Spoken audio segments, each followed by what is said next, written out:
오늘 모임에 오신 분들 제가 잠깐 우리 교수님한테 설명을 들었는데 북한에 대해서 또 북한 인권에 대해서 북한의 어떤 복음화와 또 북한의 자유에 대해서 상당히 오랜 시간 동안 10년 넘게 기도를 해오시는 분들이다라고 제가 설명을 들었습니다. 그 말은 우리가 이제 흔히 저희 세대에서 쓰는 말은 고인물이라는 표현을 쓰거든요. 그러면 이제 강의를 하는 사람 입장에서는 어떤 것이 편하냐면 북한에 대해서 잘 모르시는 분들한테 가서 강의를 하면 어려워요. 알아듣지 못하기 때문에 이게 하나하나 설명을 하면서 넘어가야 되는 수고로움이 좀 있습니다. 그런데 제가 에스도 기도운동본부 올 때마다 가끔씩은 설명을 이렇게 뭉텅뭉텅 띄워놓고 가도 여러분들께서 되게 잘 알아들으시더라고요. 그래서 저는 참 마음이 편하게 오늘 강의를 하러 왔고요. 오늘 오면서 아까 말씀하신 것처럼 아마 제가 이제 공식적인 어떤 강의를 하는 건 오늘이 마지막이지 않을까 한동안은. 그러면 그 한국에서의 마지막 이런 북한 관련된 강의에서 어떤 말씀을 드리는 것이 중요할까를 좀 고민을 했었습니다. 그러다가 최근에 여러분들께서도 많이 보시겠지만 뉴스를 통해서 수십 년 동안 독재를 유지해 오던 그런 권위주의 국가들, 독재 국가들이 매우 순식간에 몰락하고 있는 지금 장면들을 다 목격하고 계실 겁니다. 베네수엘라 1998년에 차베스가 이제 그 베네수엘라의 대통령이 된 이후에 베네수엘라는 완벽하게 독재 국가가 됐죠. 그리고 지금 약 한 27년 정도, 27년 동안 독재를 유지하던 베네수엘라가 단 하룻밤 4시간이라는 매우 짧은 시간 동안에 끝장났습니다. 물론 지금도 베네수엘라는 부통령이었던 사람의 로드리게스에 의해서 운영이 되지만 앞으로 베네수엘라가 마두로 이전에 마두로만큼의 어떤 그 독재 체제로 회귀할 가능성은 굉장히 낮습니다. 점진적으로 정상 국가가 되겠죠. 중동의 철옹성 같던 이란 1979년 이란 혁명 팔레비 왕조를 무너뜨리고 이란 혁명을 하면서 이른바 이슬람 혁명이라는 구호 아래 독재 신정 체제를 구축했던 이란이 지금 몇 년입니까? 80년이면 뭐 얼추 잡아도 거의 50년 됐는데 약 50여 년 만에 그 신정 체제가 굉장히 급속도로 몰락하고 있고 아마 일주일 혹은 열흘 안으로 미국의 군사적인 개입이 있을 것 같습니다. 동시에 베네수엘라 위에 위치하고 있는 쿠바도 지금 굉장히 불안에 떨고 있습니다. 쿠바도 1960년대에 피델 카스트로, 라울 카스트로 형제에 의해서 공산주의 혁명이 일어난 뒤에 쭉 공산 정권을 유지해 오다가 베네수엘라가 무너지면서 쿠바는 급격한 에너지 위기를 겪고 있습니다. 쿠바 같은 경우에는 쿠바가 해외에서 수입하는 원유의 70에서 80% 이상이 다 베네수엘라에서 공급되는 그런 원유였는데 베네수엘라가 이제는 그런 공급자적인 역할을 하지 못하다 보니까 완벽하게 이제 나라가 흔들리면서 그 하바나죠. 수도가 하바나인데 하바나가 베네수엘라가 무너지기 전에도 하루에 평균 4시간에서 5시간 정도는 정전이 일상화되던 나라였는 그런 도시였는데 지금은 하루에 18시간이 정전이라고 합니다. 그러다 보니까 지금 이 쿠바의 어떤 청년들이 굉장히 분노하고 있고 이 공산 정권에 대해서 이제는 끌어내려야 된다라는 분위기가 있고 여기에 더해서 미국의 항공모함이 지금 쿠바 바로 앞에까지 진출을 해 있는 상태입니다. 언제든지 즉 공산 정권을 바꾸지 않는다면 우리는 베네수엘라 했던 것처럼 쿠바 정도는 쉽게 무너뜨릴 수 있다라는 메시지를 보내주고 있는 것이거든요. 여러분들 아시는지 모르겠지만 마두로를 지켰던 그 호위 부대는 전원이 쿠바 특수부대 요원들로 구성이 되어 있었습니다. 60명 정도 쿠바에서 전통적으로 훈련을 받은 그리고 이 쿠바 특수부대가 굉장히 악명이 높거든요. 그 지역에서는. 근데 이 60명이 단 한 명의 델타포스도 죽이지 못한 채 모조리 전멸당했습니다. 그러다 보니까 쿠바도 지금 자기들이 그렇게 자랑했던 특수부대, 뭐 경호 체계 이런 것들이 하나도 먹혀들지 않는 걸 보면서 그리고 이전의 미국 같은 경우에는 물론 제가 특정 정권을 거론하진 않겠습니다만 할 거야라고 하면서 말은 했지 하진 않았거든요. 그런데 이 트럼프 대통령 들어서서 물론 그 방식에 대해서는 호불호가 있을 수 있고 바라보는 시야에 따라서 저거는 좀 미친 짓 아닌가라는 생각을 할 수도 있겠으나 결과적으로 봤을 때에는 베네수엘라 그리고 쿠바 일반 국민들에게는 굉장히 큰 변화의 시기가 다가오고 있는 겁니다. 자, 그렇다면 이제 남은 곳은 어디입니까? 북한뿐만 남았습니다. 물론 중국도 남았죠. 근데 거긴 좀 덩치가 커요. 제가 봤을 때는 좀 더 버틸 것 같습니다. 그러나 지금 북한 같은 경우에는 사실은 베네수엘라의 그 마두로 축출이 있고 난 뒤에 북한이 난리가 났었죠. 메시지를 어떻게 내야 되는지 몰라서 북한 당국이 3일 동안 자기들끼리 회의를 엄청 했습니다. 미국을 규탄해야 되나? 아니면 그냥 조용히 넘어갈까? 못 본 척하고? 근데 못 본 척하고 넘어가기에는 국제사회가 모두 그 다음은 북한 아니냐라고 얘기했고, 미국의 에너지 장관이 직접 그런 말을 하지 않았습니까? 베네수엘라의 원유를 이젠 우리가 장악하겠다. 즉 국제사회의 제재라는 것들을 모두 회피하던 나라 중에 하나가 결정적으로 무너졌다. 그렇다면 지금 이란과 북한은 무슨 생각을 할 거냐라고 기자들한테 얘기했습니다. 북한을 콕 집어서 얘기를 했다라는 거죠. 북한은 2006년에 핵실험을 하고 난 뒤에 그때부터 쭉 대북 유엔 제재라는 걸 받고 있습니다. 그 대북 유엔 제재가 북한이 망나니 짓을 할 때마다 계속적으로 이렇게 누적되어 왔는데, 결정적으로 2017년에 북한이 6차 핵실험을 하고 난 뒤에는 이른바 세컨더리 보이콧에 준하는 제재를 받고 있습니다. 쉽게 말씀드리면 북한으로 들어가는 다양한 형태의 외화 자원을 모두 끊어버리겠다라는 그런 제재를 받고 있고, 그런 제재에 중국과 러시아도 동참을 하면서 중국에서 일하고 있는 북한 노동자들의 비자가 연장되지 않고 2019년을 기해서 만료가 되고, 그러면서 북한과 중국 사이 관계가 매우 안 좋아지고 있거든요. 그 정도로 북한이 어려운 시기를 겪고 있는데도 불구하고 북한은 또 요리조리 그 제재 회피를 하면서 그 제재망을 잘 회피하면서 살아남고 있단 말이죠. 그러니까 그런 부분에 대해서 이제는 미국이 공개 경고장을 날리는 겁니다. 언제까지 회피할 수 있을 것 같냐라고 물어보는 거죠. 너가 이제 언제까지 도망칠 수 있을 것 같아? 한 번 더 도망쳐봐. 그러면 너가 그 다음에 마두로가 될 거야 라는 그런 지금 메시지를 던지고 있습니다. 저는 그래서 오늘 강의에서 과연 이 북한의 김정은 체제가 얼마나 더 갈 것이냐, 그리고 그렇다면은 북한의 변화를 바라고 있는 그 누구보다 바라고 있는 우리는 북한이 무너지기만을 기다리면서 지켜봐야 될 것이냐, 아니면 그 북한의 변화를 조금 더 빠르게 당기기 위해서 뭔가 우리가 각자의 위치에서 할 수 있는 것들을 찾아서 해야 될 것인가, 그런 부분들에 대해서도 좀 말씀을 드리겠습니다. 자, 첫 번째로 김정은 체제 언제 시작했죠, 여러분? 2012년에 공식적으로 시작을 했습니다. 2011년 12월 17일에 김정일이 죽어요. 김정일이 죽으면서 북한은 그 다음 날 2011년 12월 19일 정오 12시에 이 사실을 공개합니다. 그러니까 김정일이 죽고 나서 무려 이틀 뒤에야 북한 주민들한테 공개를 한 거죠. 왜 그랬냐? 당시 김정은은 후계자로서 전혀 아우라가 없었습니다. 준비가 되어 있지 않던 상황이었고요. 그러다 보니까 갑자기 자기의 뒷배가 돼줘야 할 김정일이 죽었을 때 어떻게 해야 될지 모르는 그런 약간의 어떤 당황스러움이 있었던 것으로 파악이 되고요. 그것도 그럴 것이, 김정은 전에 사실 후계자로 거론됐던 사람은 김정남이었습니다. 그러다가 김정남이 2001년 3월에 나리타 공항에 등장을 해요. 자기 아들 레미와 그리고 어머니로 보이는, 그러니까 와이프로 보이는 여성과 같이 나리타 공항에 등장을 해가지고 도미니카 여권을 가지고 들어가려다가 붙잡힙니다. 사람들이 막 몰려와요. 일본 언론이, 여러분 놀랍게도 우리나라 언론보다 북한에 대한 정보가 훨씬 많습니다. 요미우리 신문 기자 만나서 물어보잖아요. 우리 조선일보라든가 동아일보 기자가, 그것도 북한 전문 기자가 북한에 대해서 알고 있는 것보다 그분들이 훨씬 디테일하게 알고 있습니다. 우리 언론은 김정남의 존재를 모를 때 일본 언론은 김정남의 몽타주를 가지고 있었던 거예요. 그러다 보니까 어떤 이상한 아시아인이 도미니카 여권을 들고 들어오려고 하는데 김정남 같다 라는 정보가 흘리니까 언론들이 와라라 달려가는 겁니다. 김정남이 굉장히 희대의 발언을 해요. 왜 일본에 들어가려고 하십니까? 디즈니랜드가 너무 가고 싶어서 나는 일본에 가고 싶다라는 말을 합니다. 그래서 일본이 어이가 없어가지고, 아니 디즈니랜드 가는 건 좋은데 진짜 여권을 가지고 오셔야죠. 안 돼요, 나가세요 이래가지고 추방을 당합니다.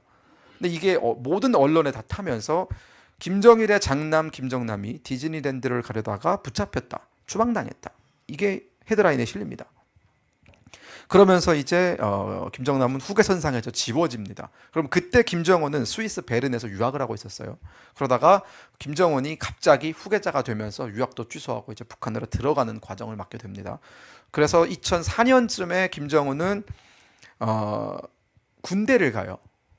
여러분 많은 분들이 몰랐을 수 있는데 김정은은 군대를 나왔습니다. 하지만 모든 북한 남성들이 10년의 군대를 가는 것과 달리 김정은은 약 1년 4, 5개월 정도 복무 기간을 마친 걸로 알고 있고, 이건 우리가 어떻게 확인할 수 있느냐? 본인이 본인 입으로 군대 생활을 경험했다고 얘기를 합니다. 김정은이 군대 생활을 한 곳은 포병 부대로 알려져 있습니다. 포를 다루는 부대. 그래서 김정은이 미사일에 미쳐 있나 봐요. 거기서 이제 군 생활을 마치고 돌아와서 후계자 수업을 받기 시작합니다. 제가 북한에 있을 때 2008년쯤에 이제 서서히 김정은이라는 존재에 대해서 요만큼씩 북한이 흘리기 시작합니다.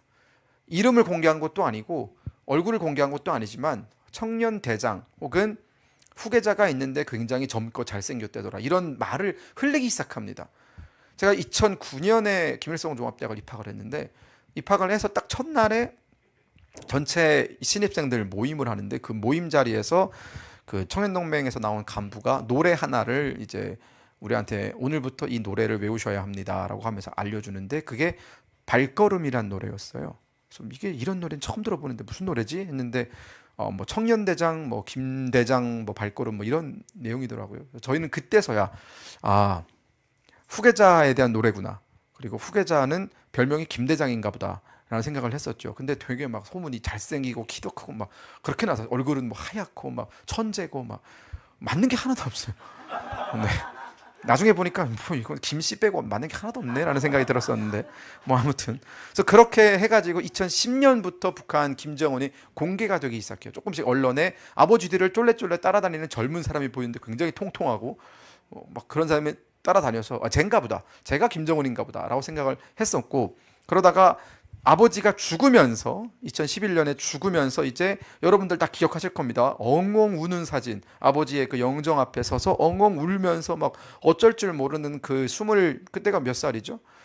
28 정도, 28 정도. 김정은이 83년생이니까 28살 정도 되는 청년, 그리고 그 뒤에 89년생이었던 김여정 같이 울고 있던 그 두 남매가 공개가 됐죠. 그러면서 김정은 체제가 시작됩니다. 김정은 체제는 2012년부터 본격적으로 시작을 하는데 굉장히 불안했어요. 뭐냐? 일단 기본적으로 어렸고, 그리고 행정 경험이 부족하고, 그러다 보니까 지도자로서 갖춰야 되는 여러 가지 레거시가 없습니다. 내가 이런 걸 했기 때문에 지도자가 될 수 있습니다라는 당위성이 너무나 부족했어요. 그래서 김정은은 그 자신의 부족한 당위성을 두 가지로 채우려고 했습니다. 첫 번째, 본인에게는 없는 권위를 할아버지에게서 가져오려고 했습니다. 그래서 김정은은 그때부터 할아버지와 비슷한 그 얼굴을 하기 위해서 성형수술을 했고요. 그리고 할아버지와 비슷한 걸음걸이를 연습을 했습니다. 그리고 옷을 입는 것도 여러분 그때 다큐멘터리를 찾아보시면 지금은 아무도 쓰지 않는 그 약간 중절모 같은 그런 거, 김일성이 1960년대 그거 자주 썼거든요. 그걸 쓰고 나옵니다. 굉장히 내가 20대지만 한 40대 정도 되는 관록의 그 정치인처럼 보이기 위해서 무단히 애를 씁니다. 그게 한쪽의 측면이라면, 다른 쪽은 대대적인 숙청을 벌이기 시작합니다. 즉 사람들이 나를 두려워해야 된다라는 그런 강박관념 때문에 주변에 있는 인물들을 엄청나게 많이 숙청하기 시작합니다. 무려 2012년부터 숙청이 시작됐는데, 많은 분들께서 장성택이 가장 먼저 숙청당한 것 아니냐라고 하시는데 아닙니다. 제일 먼저 축청한 사람은 리영호였습니다. 리영호 군 총참모장, 우리말로 하면 합참의장이죠. 대한민국 합참의장이 김정은에게 먼저 총살당합니다. 총살당한 이유는 꾸벅꾸벅 졸았다였어요. 김정은이 뭐 얘기하고 있는데 그 앞에서 집중하지 않고 꾸벅꾸벅 졸았다. 그리고 집에 돌아가서 자기 와이프에게 김정은 너무 어린 거 아니냐 이런 얘기를 했다가 그 얘기가 도청당하면서 이제 숙청이 당합니다. 그 뒤로 또 군부에서 한 명이 숙청당합니다. 우동측이라는 사람이 숙청을 당하고요. 이 리영호, 우동측 이런 사람들은 이른바 운구차를 끌었던 운구차 8인방이라고 부르는 사람들 중에 하나입니다. 그러니까 우리 언론이라든가 미국이라든가 다 모두 김정일의 그 시체가 놓여져 있는 운구차를 함께 걸었던 그 8명이 앞으로 북한을 이끌어가는 집단 지도 체제의 주요 구성원이 될 것이다 라고 생각을 했었는데 그게 아니었죠. 김정은은 한 명씩 한 명씩 제거하기 시작합니다. 내가 엄연히 지도자인데 집단 지도 체제가 웬 말이냐 이런 거겠죠. 그리고 나서 그 결정타를 찍은 게 2013년 12월 본인이 집권하고 나서 약 2년 정도 지났을 쯤에 가장 정치적으로 위협적인 라이벌이었던 장성택을 숙청합니다. 장성택 숙청 당시의 비화를 조금 말씀을 드리면 장성택은 굉장히 입지전적한 인물이었어요. 북한에서. 저도 장성택과 밥을 먹은 적이 있었고 저희 뭐 가문 그리고 사실 해외에서 외화를 보는 사람들은 대부분 다 장성택과 연관이 있습니다. 그만큼 북한의 외화벌이에 있어서 장성택이 미쳤던 영향력은 어마어마했고 그뿐만 아니라 북한의 여러 가지 사회적인 개혁이라든가 혹은 장마당의 권한 확대라든가 이런 즉 북한 서민들의 먹고 사는 문제에도 어느 정도 긍정적인 영향을 미쳤던 사람이 장성택이고 장성택은 이념보다는 먹고 사는 문제가 훨씬 더 중요하다고 생각하는 매우 실용적인 사람이었습니다. 한국과의 관계에 대해서도 만약 장성택이 지금 살아있다면 김정은이 저런 미친 짓은 못합니다. 장성택은 우리나라에 와서 우리나라 당시 노무현 정부 때의 관료들과 만나면서 굉장히 합리적인 인상을 주었던 사람인데 그러다 보니까 경력으로 봤을 때 혹은 여러 가지 어떤 이데올로적인 면으로 봤을 때 혹은 따르는 사람의 숫자라든가 혹은 따르는 사람의 퀄리티를 봤을 때 장성택을 따르는 사람들이 훨씬 더 파워풀한 사람들이었죠. 그러다 보니까 김정은은 그걸 참지 못하고 장성택을 숙청해버리는 겁니다. 장성택만 죽였느냐? 아닙니다.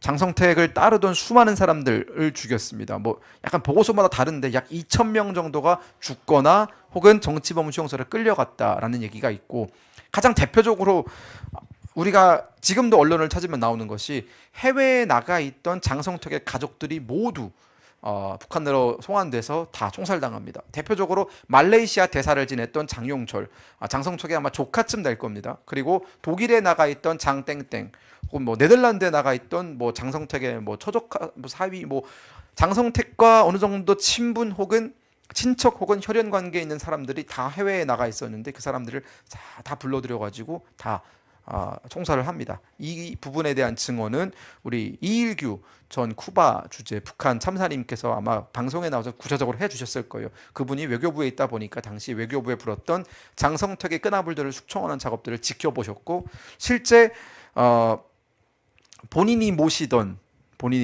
쿠바 주재 대사도 그때 이제 장성택의 사람이었기 때문에 북한으로 끌려 들어가셨고 그 끌려 들어가는 걸 본인이 호송했다라고 증언을 하셨거든요. 그러면서 그때 장성택 일파가 숙청당합니다. 북한이 그때가 마지막으로 뭔가 나아질 수 있는 기회였어요. 2013년이. 2013년에 김정은이 장성택을 숙청하고 나서 어떤 일이 벌어지기 시작하느냐. 북한은 급격하게 아버지 김정일 때보다 더 후퇴하는 모습을 보여줍니다. 기억하시겠지만 옛날에 유시민 씨가 이런 말을 했어요. 2018년쯤에 김정은을 계몽군주 같다라고 얘기한 적이 있습니다. 막 개혁도 나서고 막 디즈니 막 만화도 틀고 그 로키 영화 로키의 OST도 틀고 막 이러면서 한때 꽤 괜찮은 개혁주의자 아니냐라는 그런 얘기를 하셨던 적이 있는데 제가 그때 방송에 나와서 좀 두고 봐라. 두고 보면 아시게 될 거다라고 얘기를 했었는데 김정은은 이제 본인에게 도전이 될 만한 사람들이 다 제거되고 나니까 오로지 이제는 모든 책임이 다 본인한테로 돌아오는 겁니다. 옛날에 장성택이라든가 이렇게 좀 사람들이 남아 있었다면 혹여 본인이 실패를 해도 다른 사람의 탓으로 몰아갈 수 있잖아요. 근데 그런 사람들을 다 제거해버리고 나면은 모든 경제정책의 실패의 원인은 본인한테로 돌아갑니다. 지금 딱 그러고 있는 실정이거든요. 2015년부터 북한이 장마당에 대한 통제를 막 다시 시작하기 시작합니다. 김정은은 기본적으로 개혁주의 성향이 아예 없는 사람입니다. 김정은은 굉장히 복고주의자고 그리고 의외로 사회주의 원칙론자입니다. 무슨 뜻이냐? 김정은은 여전히 국가가 모든 북한 주민들의 생사여탈권을 장악을 해야 된다고 믿습니다. 그게 뭐냐? 배급제를 부활시켜서 북한이라는 국가가 사람들한테 일정 부분에 대한 배급을 정기적으로 주는 것을 굉장히 선호합니다. 그리고 그게 현실화될 수 있다고 믿어요. 그러면서 북한이 장마당에 대한 통제를 강화하고 그리고 양곡관리법 아마 우리 NKDB에서 오신 분 잘 아실 텐데 양곡관리법을 부활시키고 그리고 식량 가격이 이제 장마당에서 통용되는 식량 가격은 국정 가격보다 굉장히 높으니까 그 식량 가격을 잡기 위해서 국정 가격 통찰제라는 걸 만들어서 모든 가격을 일률화시키고 이런 말도 안 되는 행위들을 보여주고 있거든요. 그런 것들이 지금 북한 체제의 중기, 즉 김정은 체제의 중기부터 시작을 해서 지금까지 이어지는 겁니다. 현재 북한 체제를 우리가 진단을 한다면 북한 체제는 굉장히 아슬아슬한 그런 어떤 가시밭길을 걷고 있습니다. 북한의 경제는 무너지기 일보 직전까지 와 있습니다. 매우 중요한 여러 가지 지표가 이걸 증명하고 있는데 북한 당국이 달러 환율을 공식적으로 제정한 게 아마 1달러에 8,000원일 겁니다. 지금 약간의 변동이 있을 수 있겠으나 그 정도 8,000원대 선입니다. 그러나 저번 달, 저저번 달 북한 시장에서 통용되고 있는 그러니까 북한 주민들이 북한 당국이 설정한 외환 그 교환 비율을 채택하지 않고 본인들 시장의 가격으로 설정을 한 게 약 3만 원에서 4만 원대입니다. 그러니까 원래 국정 가격보다 지금 엄청나게 높은 거잖아요.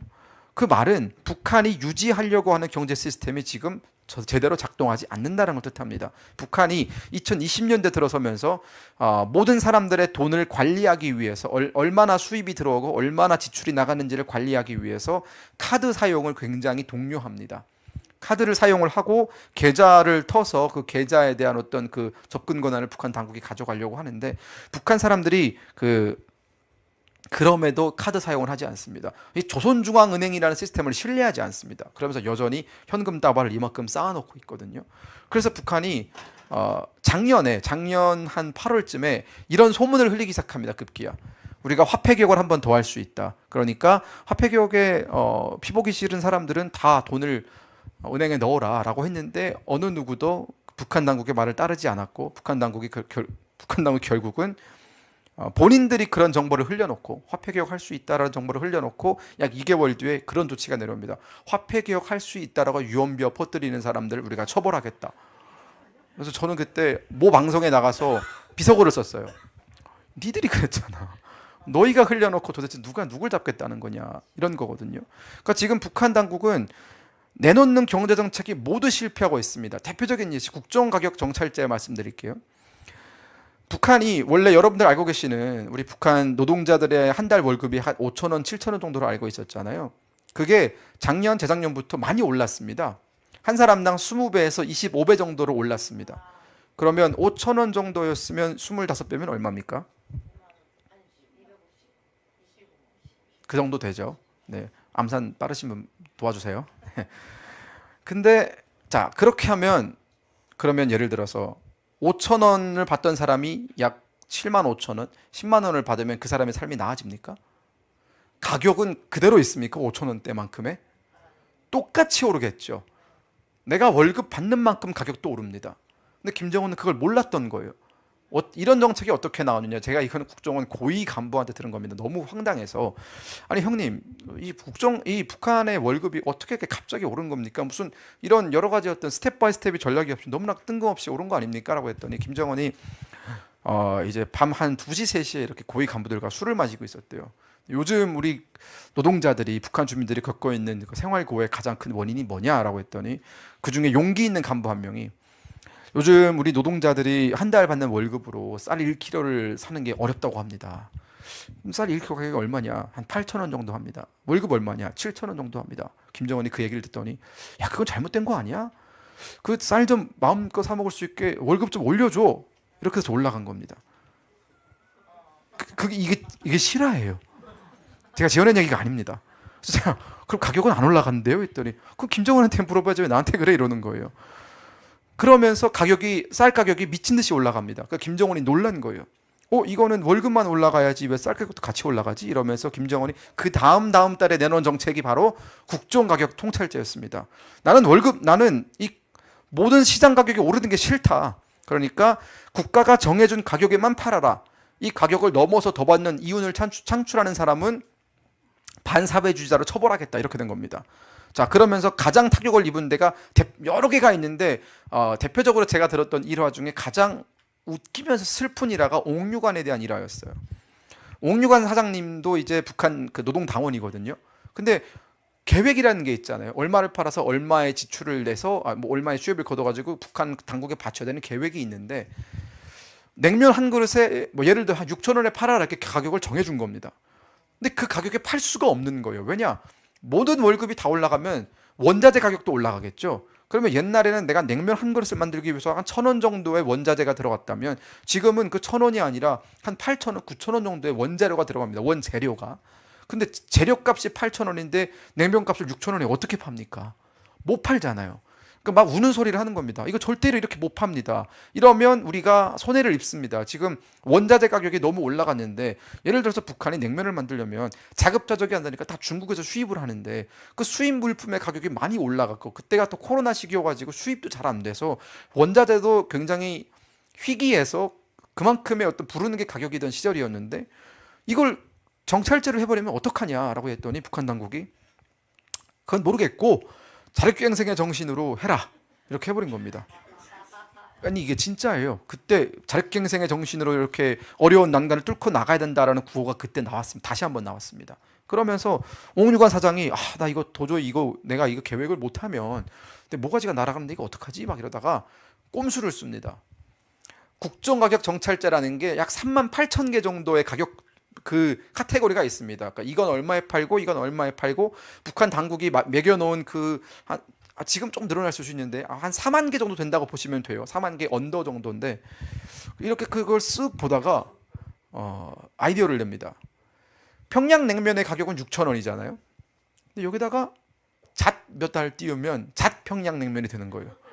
그랬더니 그 가격제는 없는 겁니다. 이게 야 이거다 이러고 잣 평양냉면이라고 12,000원에 팝니다.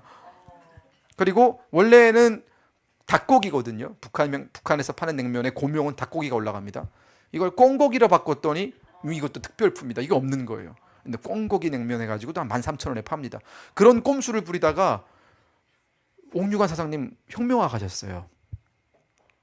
혁명화라는 게 혁명하다는 모르시는군요. 우리 또 이렇게 10년 된 분들도 모르는 단어가 있군요. 왜 너는 혁명성이 부족하냐라는 거죠. 당이 하라고 했으면 이대로 해야지 왜 꼼수 부리냐. 너는 단련돼 노동징계라고 해가지고 6개월 동안 농장이라든가 광산 같은 데 가서 고된 노역을 하는 겁니다. 예전에 약간 6개월 단기 유배 같은 거예요 그냥. 근데 이분은 한 2년 가셨어요. 그 옥류관 사장이 너무 그게 억울해가지고 얘기를 하고 다닌 게 이렇게 다 퍼져서 우리 귀에 들어오는 겁니다. 내가 도무지 이 가격에 팔아서는 북한이 1월에 정한 계획량을 완수할 수 없다. 그러니까 이 국정가격제를 철폐를 하거나 아니면 계획을 낮춰달라고 했는데 계획을 낮추기에는 북한 당국이 이미 1월 달에 북한 주민들한테 뭐 우리가 올해 경제를 이만큼 달성하겠습니다. 하도 떠벌려놔서 그거 할 수가 없는 거예요.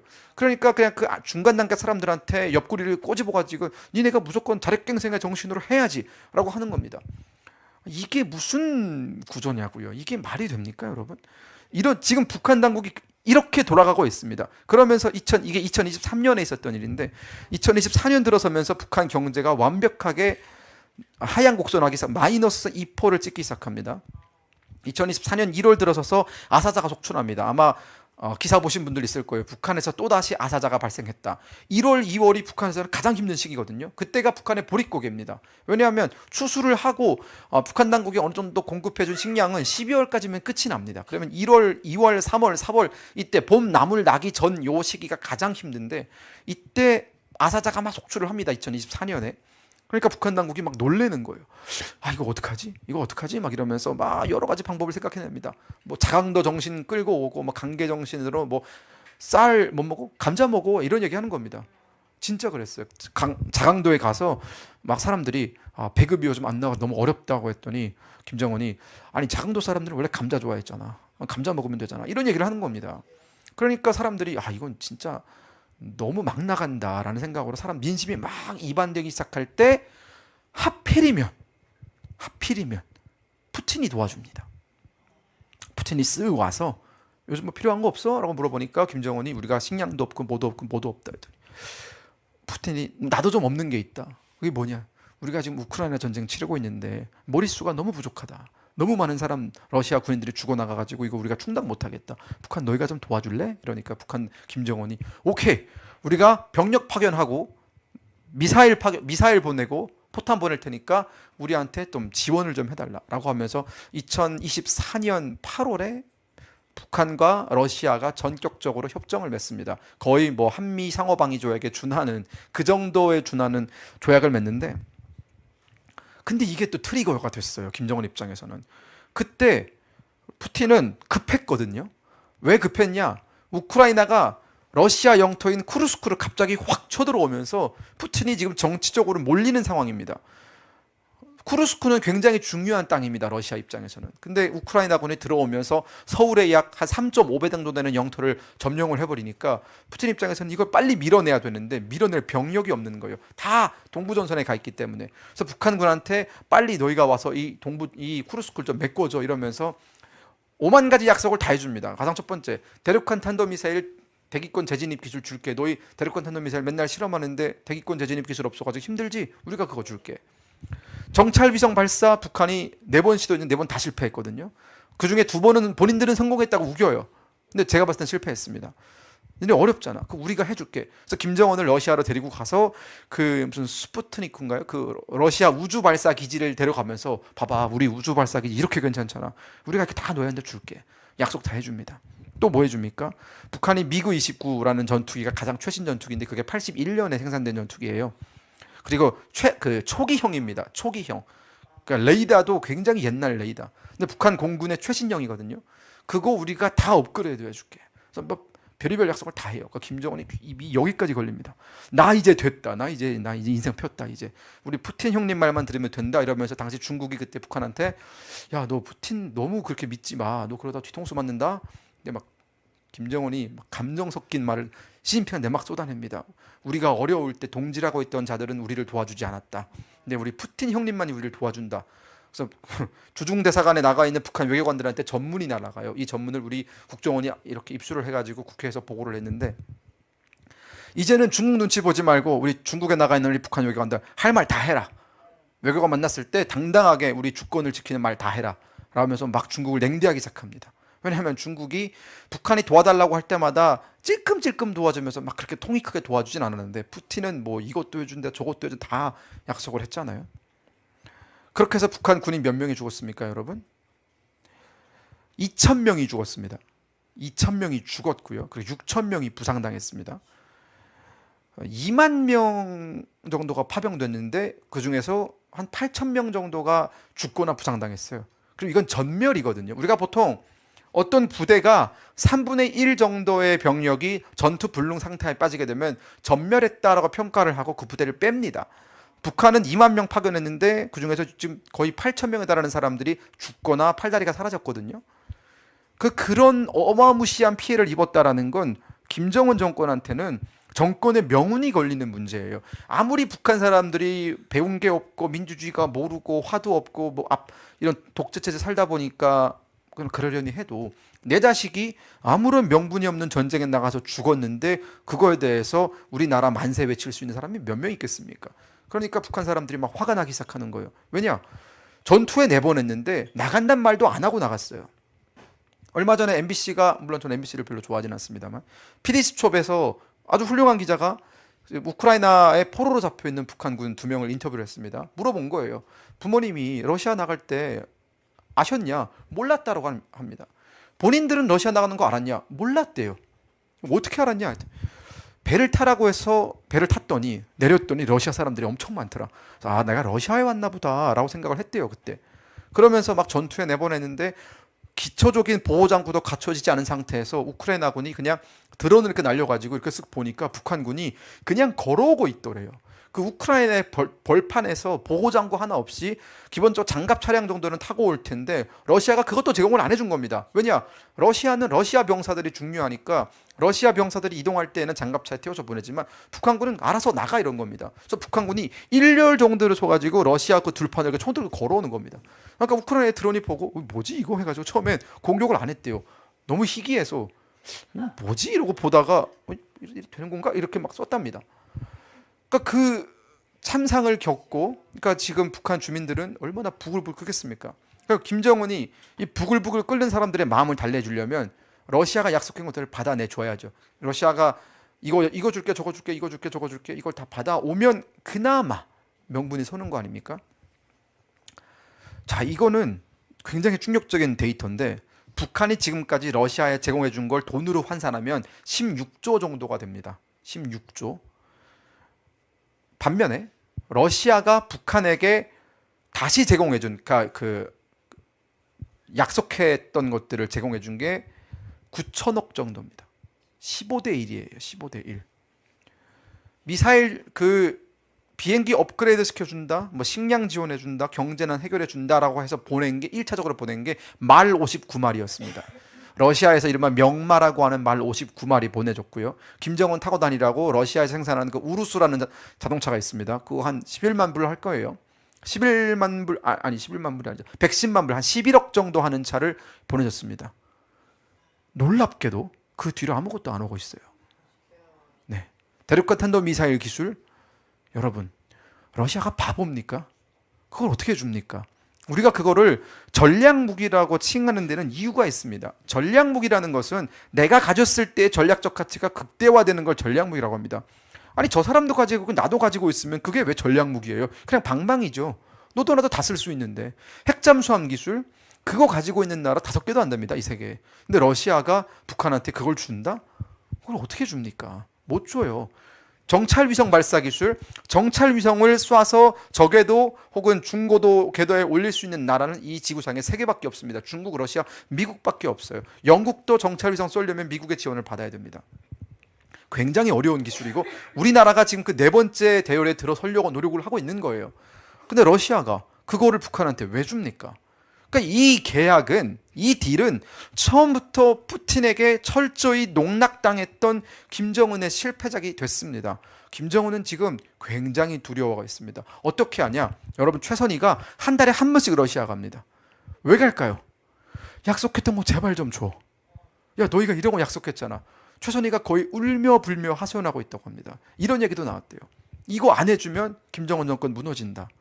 이거 러시아가 부탁했던 거 안 해주면 무너진다. 근데 여러분, 러시아 우크라이나 전쟁은 아마 올해 상반기에 끝날 겁니다.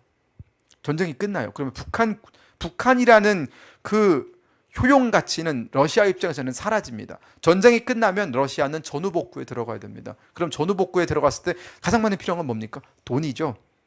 다시 국제사회와의 관계를 개선하기 위해서는 이 북한 같은 깡패 국가와 멀리할 필요가 러시아는 있는 겁니다. 지금 밀어내기 하고 있는 거예요.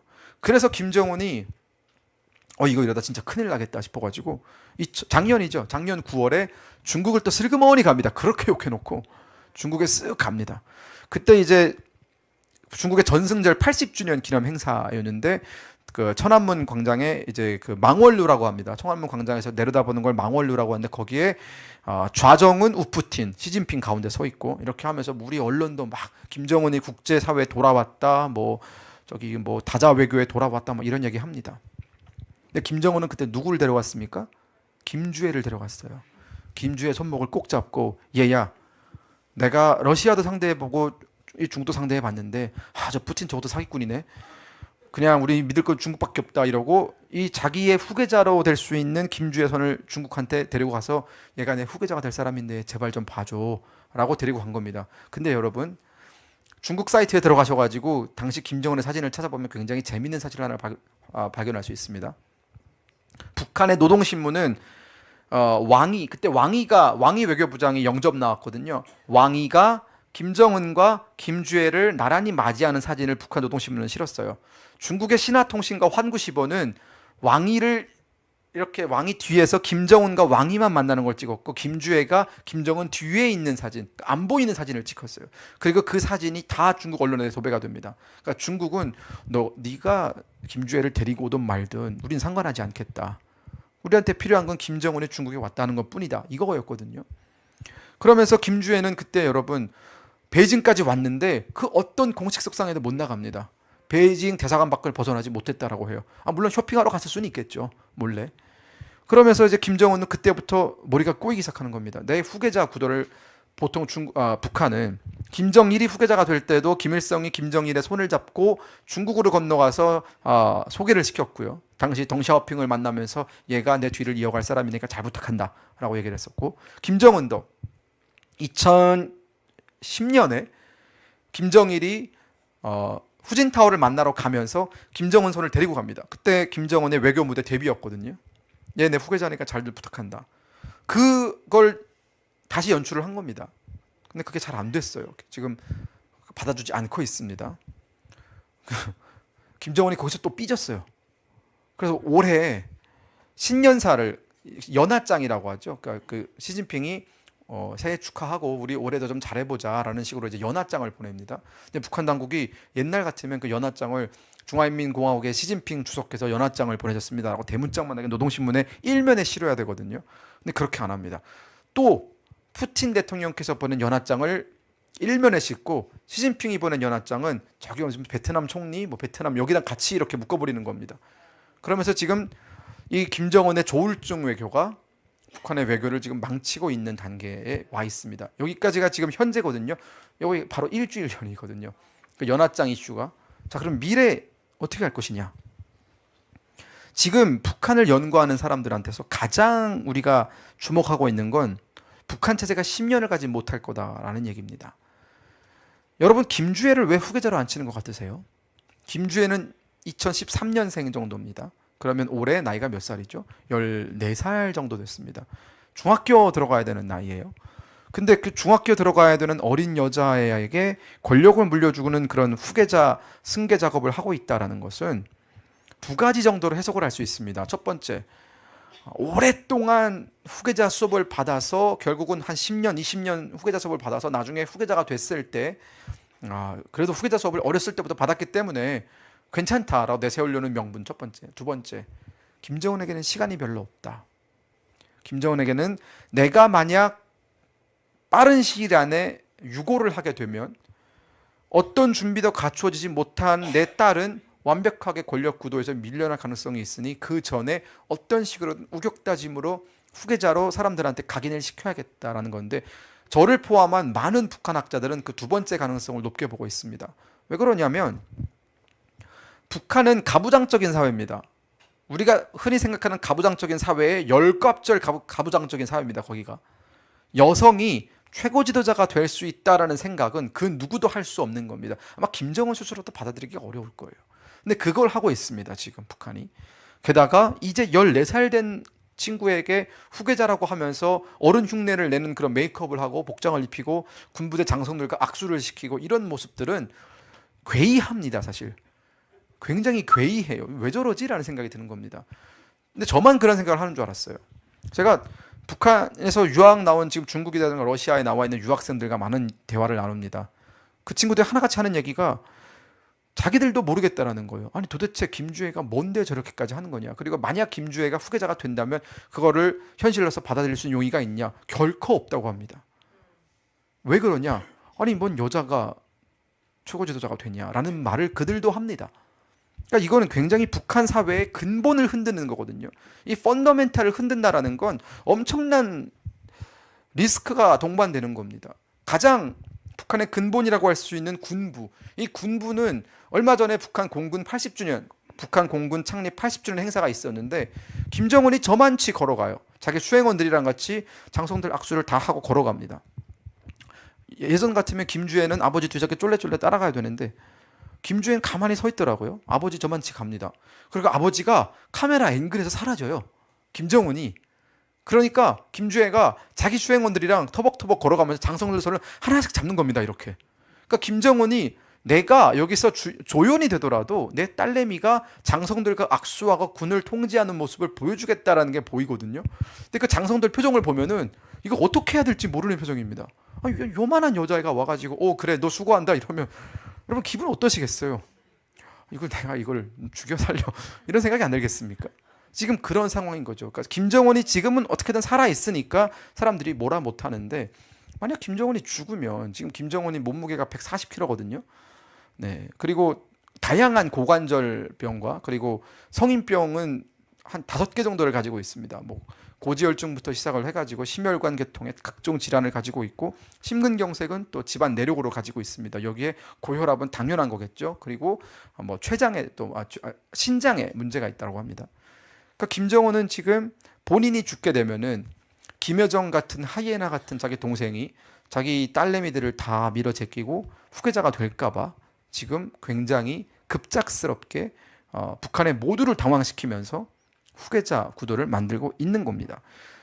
이게 가능하려면 본인을, 그러니까 이 북한이라는 나라를 지지해주는 뭐 중국이나 러시아의 지지가 필요한데, 중국은 보시다시피 김주애의 후계자에 대해서 인정을 안 하고 있습니다. 어떻게 하냐면 우리 특파원들이, 우리 이제 각 신문사의 특파원들이 미국 그 중국 외교부에 들어가서 질문을 해요. 김주애 후계자론에 대해서 어떻게 생각하냐 했더니 중국 외교 당국이 다 한마디로 끊어버립니다. 관심 없다. 거기에 대해서 논평할 게 없다라고 해버립니다. 그러니까 본인들한테 그건 이제 더 이상 묻지 말라는 거거든요. 북한 내부의 문제니까 알아서 하셔라, 약간 이런 태도고, 러시아는 얼마 전에 그러니까 주북 러시아 대사가 죽었어요.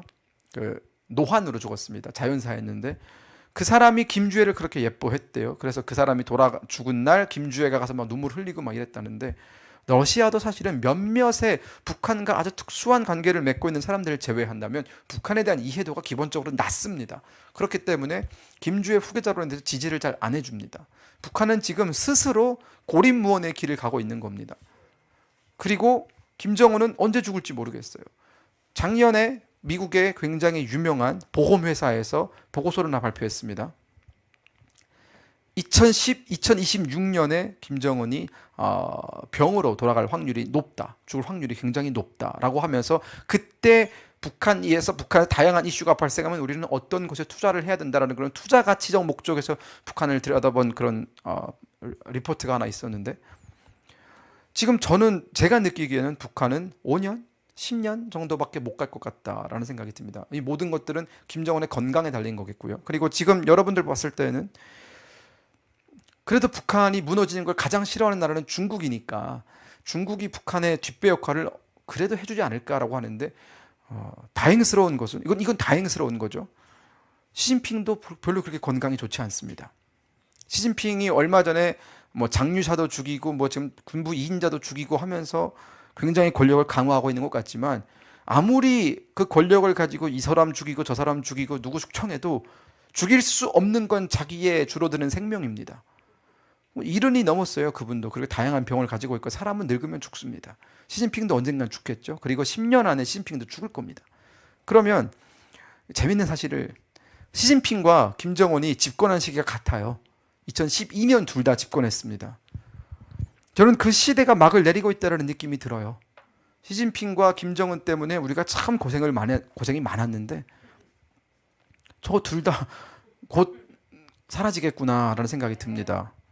자, 그러면 여러분, 10년이라는 시간을 8년, 7년, 5년, 6년 이렇게 줄일 수는 없을까? 우리가 이 북한의 변화에 대해서 그냥 앉아서 기다리기만, 그 두 독재자가 자연사하기만을 기다리는 게 과연 옳은 것인지, 아니면 조금 더 그 북한의 변화를 빨리 가져오기 위해서 노력을 하는 것이 중요한지에 대한 부분입니다. 요즘 많은 좌절을 합니다. 제가 국민의힘 대변인으로 일하면서 특히나 대북 관련된 기사를 보면 우리 통일부의 여러 가지 어떤 북한에 대한 접근 정책을 보면은 굉장히 실망을 많이 하고 좌절을 많이 합니다. 누가 봐도 북한의 독재 정권은 굉장히 심각한 위기 상황에 놓여 있고, 한반도 두국가론 같은 것들을 내놓으면서 매우 극단적으로 가고 있습니다. 한반도 두국가론이라는 것은 심지어 북한의 고위 간부들도 인정을 못하는 내용입니다. 그래서 북한이 2023년 12월에 본인들의 헌법에 이제부터는 통일은 없고 북한과, 그러니까 조선민주주의인민공화국과 대한민국은 별개의 두 개의 독립국이다라는 걸 헌법에 넣으려고 하다가 헌법에 넣겠다라고 예고까지 했다가 못 넣었습니다. 왜 못 넣었냐?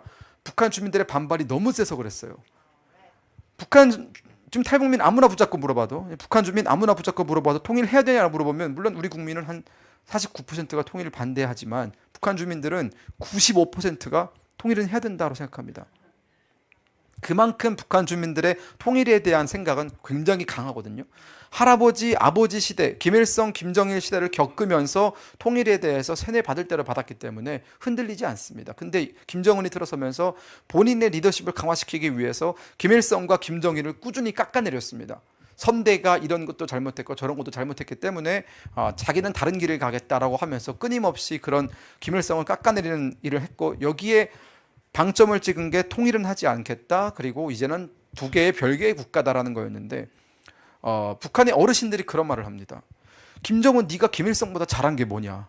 김일성 땐 그래도 우리 굶어 죽진 않았다. 김일성 땐 우리도 그래도 먹고 살만했고 사회주의 진영에서 나름의 역할이 있었는데, 김정은 너는 도대체 한 게 뭐냐? 한 게 뭔데 김일성을 그렇게 깎아내리냐? 막 이런 얘기를 합니다. 그만큼 지금 북한은 우리가 봤을 때 전혀 가늠하지 못하는 그런 불안정한 시대를 가고 있는 것이고, 그 말은 예측 불가능한 길을 가고 있다는 것이거든요. 저는 그래서 북한이 정말 얼마 남지 않았는데, 저 북한을 우리가 어떻게든 좀 정상국가로 만들기 위해서는 대한민국의 역할이 그 무엇보다 중요합니다. 우리까지도, 대한민국도 북한이 한반도 두 국가로는 얘기한다고 해서 그래, 그럼 우리도 이제는 한반도 두 국가로 살아야 돼, 이렇게 얘기하는 게 옳습니까? 대한민국 헌법을 뜯어 고쳐야죠. 그러면 대한민국은 한반도와 그 부속 도소를 영토로 한다라고 헌법에 명시했는데, 그리고 대한민국은 자유민주주의 체제로의 통일을 추구한다라고 헌법에 명시했는데 통일하지 않겠다.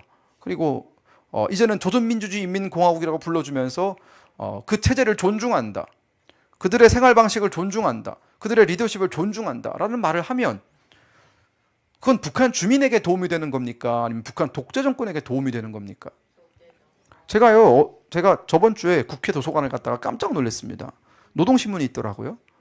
국회 도서관에 노동신문이 배치되어 있습니다. 그래서 제가 이걸 들고 국회의장을 찾아가가지고 막 항의를 하려고 국회의장한테 만나고 싶다, 국민의힘 대변인인데 만나고 싶다고 했더니 안 만나줬습니다. 해외 나간다고. 국회는 대한민국의 헌법을 수호하는 기관입니다.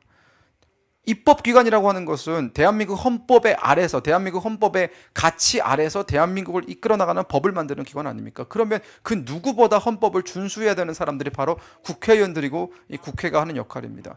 대한민국 헌법의 버젓이 자유민주 체제로의 통일을 추구한다라고 나와 있고, 노동신문은 자유민주 체제의 정면으로 위반하는 북한 조선노동당의 당 기관지인데, 우리 국회가 왜 1년에 190만 원이라는 구독료까지 쓰면서 그런 신문을 봐야 됩니까?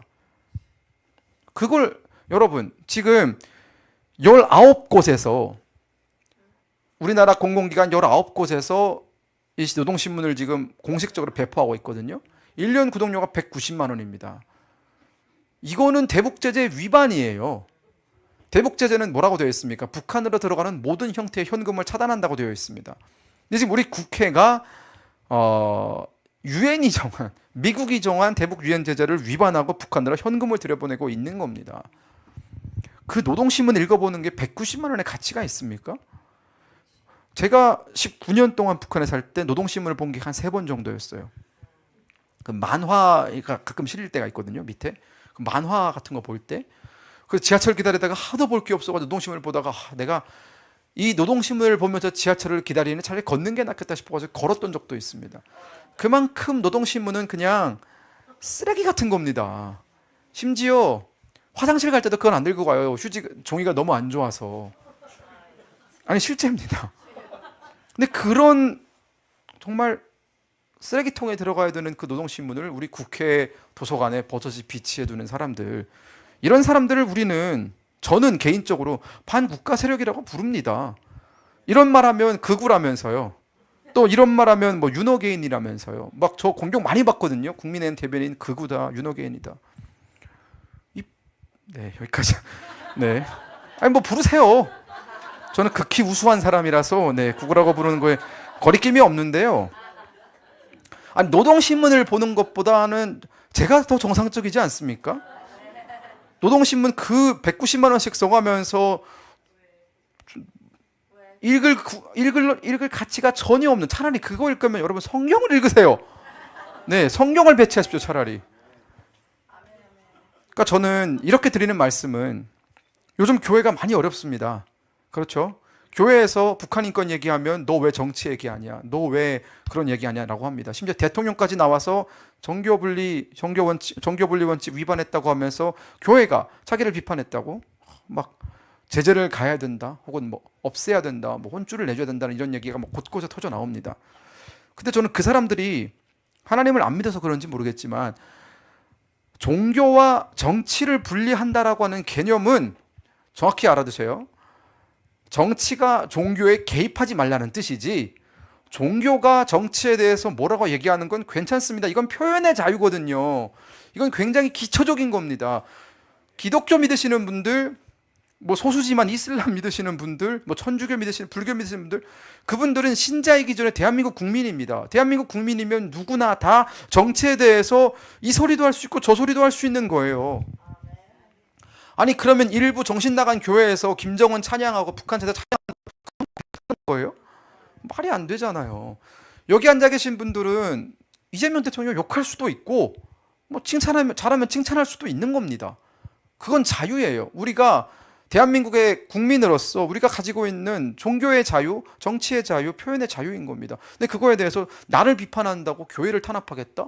저는 이럴 때일수록 우리가 용기를 내야 된다는 생각이 듭니다. 밟으면 움츠러들어서는 안 돼요, 여러분. 이 시기 지나가겠지. 내가 조금 움츠러들어서 저 사람들 비유 맞춰주고 저런 소리 싫어하니까 내가 좀 조용히 해주면 지나가겠지. 절대 그렇지 않습니다. 우리가 공간을 조금씩 내어주면은 끝도 없이 밀립니다. 자, 여러분, 우리 이승만 대통령 지금 역사에서 어떤 평가를 받고 있습니까? 거의 뭐 죽일 놈 취급받고 있잖아요. 왜 그러냐? 우리가 이승만 대통령 지키려고 머리띠 싸매고 싸우지 않아서 그래요. 박정희 대통령, 우리가 지금 누구 덕분에 이렇게 먹고 삽니까? 이거 다 박정희 대통령 덕분 아닙니까? 그때 박정희 대통령 경부고속도로 만들려고 할 때 대자로 들어누워서 우리나라의 뭔 경부고속도로냐, 농업이나 짓자라고 했던 사람들, 김대중, 김영삼, 그 사람들 엄청나게 고평가받고 있습니다. 물론 잘한 부분도 있죠, 뒤에. 하지만 박정희 대통령이 그때 경부고속도로를 만들지 않았다면 지금의 우리나라가 있겠습니까? 없습니다. 그러면 우리는 박정희 대통령에 대해서 더 많이 알리고 그 사람을 더 빛내기 위해서 노력을 많이 했어야 됐는데, 뭐 역사 재평가 뭐다 하면서 이승만은 독재자다라고 하면 우리는 그래 싸우지 말자라고 하면 물러섰습니다. 이런 진지전이라고 하죠. 좌파들은 이걸 진지전이라고 부릅니다. 진지전에서 한 걸음 물러서고 두 걸음 물러서 계속 물러서게 되면은 어디까지 왔느냐? 저기 그 여순 반란 사건 여러분 기억하십니까? 1948년에 여순 순천에서 반란 사건이 있었고, 당시 반란을 일으켰던 자들은 북한의 조선노동당 그리고 김일성의 사주를 받은 사람들, 공산주의자들이었습니다. 그 사람들을 지금 우리가 국가 유공자로 그 사람들을 기려야 된다는 얘기가 공공연하게 나오고 있습니다. 버젓이 그 반란을 일으키고 반란 포고문에 우리는 조선민주주의인민공화국을 따른다, 그리고 뭐 여기에 뭐 무슨 노동자 농민만 우대하고 다른 사람들은 다 뭐 처벌의 대상이다, 정말 대놓고 북한을 추종하고 우리 국민들을 살해하고 우리 군인들을 살해했더니 반란 세력들에 대해서 우리가 너무 뒤로 밀려나다 보니까 전 역사가 거꾸로 뒤집혀가지고 이 사람들이 유공자가 되고, 여순 반란 사건을 진압했던 사람들은 지금 굉장히 욕을 먹고 있습니다. 그 진압했던 그 연대장에 대해서는 우리가 국가 유공자로 서원을 했었는데 그 서원을 취소해야 된다라고 합니다. 그러니까 조국을 지키기 위해서 싸웠던 사람들에 대해서는 유공자가 아니다라고 하고, 대한민국의 자유민주주의를 지키려고 했던 사람들에 대해 반대하려고 했던 사람들에 대해서는 유공자라고 하고, 거꾸로 뒤집히는 겁니다. 계속 물러서면 우리가 알고 있는 상식은 더 이상 상식이 아닙니다. 진실을 외치고 상식을 외치는 사람들은 나중에는 다 구구 세력이 돼가지고 다 척결 대상이 될 겁니다. 저는 그래서 오늘도 제가 에스더 기독본부 나가서 이런 얘기를 할 거다라고 했더니 저를 아껴주시는 모 정치인 분께서 너무 세게 하지 마라. 괜히 요즘 시대가 안 좋은데 너무 세게 하지 마라. 죄송합니다. 이건 세게 하는 게 아니라 그냥 있는 사실 그대로 얘기하는 겁니다. 이 눈치 보고 저 눈치 보고 저기 가서 이욕 먹을까, 오늘은 또 무슨 뭐 언론사에서 혹은 조중동에서 날 뭐라고 볼까, 이거 눈치 보기 시작해가지고 우리가 지금 여기까지 온 겁니다. 저 북한의 김정은 저 독재자는 수많은 사람들을 죽이고도 저렇게 살아있고, 저 지금 북한 주민들에 대해서 말도 안 되는 인권 탄압을 하고 있고, 여전히 그 독재 권력을 자기의 그 어린 딸내미에게 물려주려고 말도 안 되는 짓거리를 하고 있는 것에 대해서 우리가 비판을 하고 그러지 말아야 된다라고 추궁을 하고 끌어내려야 되는 게 대한민국의 역할인데 우리는 지금 그 체제를 존중한다라고 하고 있는 겁니다. 정동영 통일부 장관 북한의 그러한 노력, 그러한 움직임에 대해서 존중한다라고 얘기를 하는 겁니다. 우리가 그걸 어떻게 존중을 합니까? 그러면 우리가 존중을 하면 지금까지 북한에서 일어났던 모든 그 수십만 명에 달하는 정치범 수용소에 갇혀 있는 정치범 수용자들과 그리고 수천만 명이 매일같이 당하고 있는 그 인권 탄압은 모두 존중받아야 되는 것들입니까? 그럼 우리는 지금 뭘 외치고 있고 뭘 배우고 있고 뭘 지키고 있는 겁니까? 말이 안 되잖아요. 저는 그래서 오늘도 사실은 이 북한의 미래를 얘기하지만 북한의 미래, 우리의 미래도 좀 걱정이 됩니다, 사실은. 북한의 미래를 얘기하기 전에 대한민국의 미래는 어떻게 될까에 대한 굉장히 큰 두려움이 있습니다. 북한의 미래가 자유민주 체제로의 편입, 통일, 그리고 정상국가로 나아가는 길이 되게끔 하려면 지금 대한민국의 자유민주를 지켜내는 것이 그 무엇보다 중요합니다. 우리가 무너지고 우리가 서 있는 이 땅이 무너지고 우리가 알고 있는 상식들이 다 비상식이 되고 우리 모두가 다 극우 분자가 되고 이렇게 되면 나중에 북한이 열렸을 때 우리가 뭘 할 수 있겠습니까? 북한이 열리긴 하겠습니까, 그때? 저는 감히 그런 말씀을 드립니다. 하나님보다 큰 사람은 없습니다. 이재명 대통령이 입법부도 장악하고 있고 행정 권력도 장악하고 있고 요즘 뭐 사법부도 손에 넣으려고 하고 있고 뭐 헌법재판소도 뭐 알아서 기고 있고 이 땅의 모든 권력을 다 자기 손에 넣은 것처럼 보일지라도 당신은 결코 하나님을 이길 수 없습니다. 그러면 어떤 사람들이 축복을 받을까요? 지금은 우리가 핍박을 받더라도 여러분 기독교인으로서 크리스천으로서 핍박을 받는 거 두렵습니까? 모세는 얼마나 그 긴 시간을 핍박을 받으면서 얼마나 그 긴 시간을 고난의 그 세월을 겪으면서 거기까지 갔습니까? 누가 저한테 그 얘기를 하더라고요. 제 살아온 인생이 참 요셉 같다.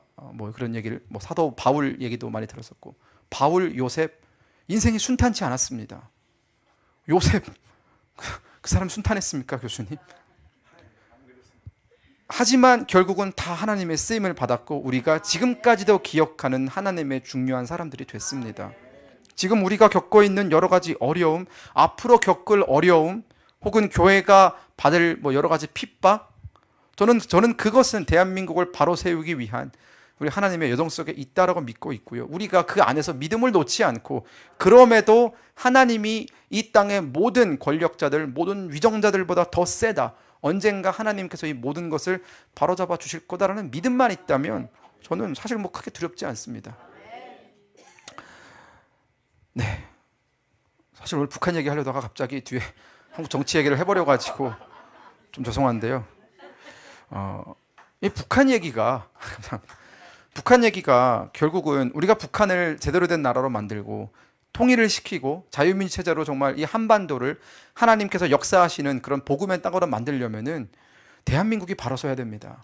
우리한테 그 역할이 있는 것이고 미국도 그 일을 못하고 중국도 그 일을 못하고 세계 그 어느 나라도 그 일을 못합니다. 그 역사를 이뤄내야 되는 사람들은 바로 우리입니다. 하나님께서 우리한테 그런 사명을 주셨고 여기 앉아 계신 분들한테도 저는 그런 사명이 있다고 생각을 합니다. 그러니까 여러분 10년이라는 넘는 시간 동안 꾸준히 물론 바뀌는 것 같지는 않지만 그래도 계속 나오셔가지고 희망을 얻어가고 그러는 거잖아요. 제가 자신 있게 말씀드릴 수 있는 것은 우리 대회는 반드시 끝내겠습니다. 우리 청년들이, 제가 지금 30대거든요. 제가 50이 되기 전엔 이걸 좀 끝내야겠습니다. 제 꿈이 평양에서 올림픽을 하는 건데 제가 올림픽 위원장을 맡아보는 게 꿈입니다. 유치위원장. 네. 그러면 50대에는 해야 그래도 좀 할 것 같거든요.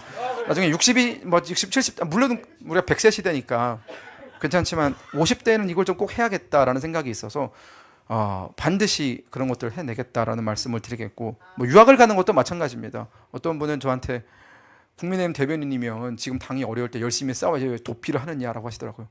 도피가 아니고요. 더 큰 준비를 하기 위해서 가는 것이고 돌아옵니다. 저는 갔다가 유학을 마치고 돌아와서 이 한 몸을 정말 대한민국을 바로 세우는데 바치고 싶은 생각입니다. 하나님께서 그런 기회를 주신다면, 그리고 사실 그런 사명이라고 하는 것은 제가 하고 싶다고 하는 것이 아니라 하나님께서 제 안에서 역사하시고 저한테 그런 소명을 주시고 저를 하나님의 역사에 천병으로 세워주신다면 저는 제 육신이 어떻게든지 간에 그 소명을 받들기 위해서 정말 최선을 다하겠다라는 약속을 여러분들께 드리면서 강의를 마치겠습니다.